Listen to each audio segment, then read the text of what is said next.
Peace, family. Lions D here with another news and commentary.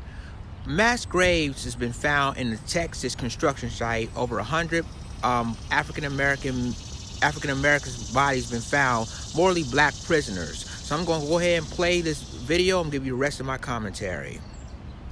Your home in Fort Payne County could be built on top of unmarked graves. Yeah, we are talking about folks living near Sugar Land. Several months ago, we told you about an unmarked cemetery that was discovered during a construction project for Fort Bend ISD. On Monday, the district and the Texas Historical Commission plan to release new details about who is buried there. Experts are telling us this is likely one of several cemeteries waiting to be rediscovered. Jessica Borg, live near Sugar Land, with more on the story. Jessica?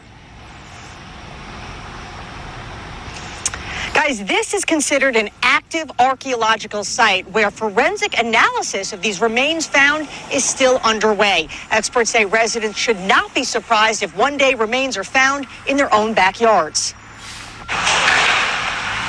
Construction full speed ahead at the site where nearly 100 unmarked graves were discovered back in April. A judge granted the Fort Bend ISD permission to proceed with its project, a $59 million career and technical center, all while the careful process of exhuming the remains continues. My understanding is that this was the largest previously undiscovered grave site in the state.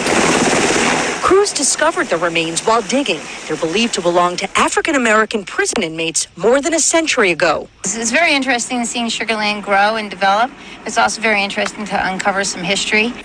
Back in April, I spoke with local historian Reginald Moore, who believes there are unmarked graves on thousands of acres of land throughout the community. He wants a dedicated graveyard for all of them. I just wanted to be a spokesperson for them and make sure that they get some type of recognition and acknowledgement. Moore says the remains of slaves from sugarcane plantations, as well as black prisoners forced to work the land, are likely buried in open fields and underneath homes. That would be interesting and scary, I guess, at the same time. Remains perhaps more readily discovered while building a backyard pool, for example. Joyce Lee lives next to the construction site and says it might not prevent residents, however, from building. No, I don't think so.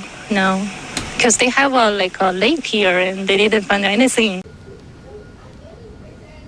She's talking about retention ponds excavated in many subdivisions near the burial site, which itself at one point in history had been part of a plantation.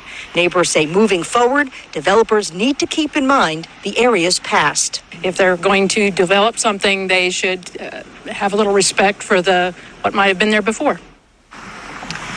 And I'm told along with skeleton remains, artifacts have also been discovered. Evidence of what might have been a pole barn or some kind of agricultural structure has also been found. We do expect to learn a whole lot more on Monday. We are live this evening in Sugar Land. Jessica Borg, KHOU 11 News. Oh my goodness, if you live in Sugar Land.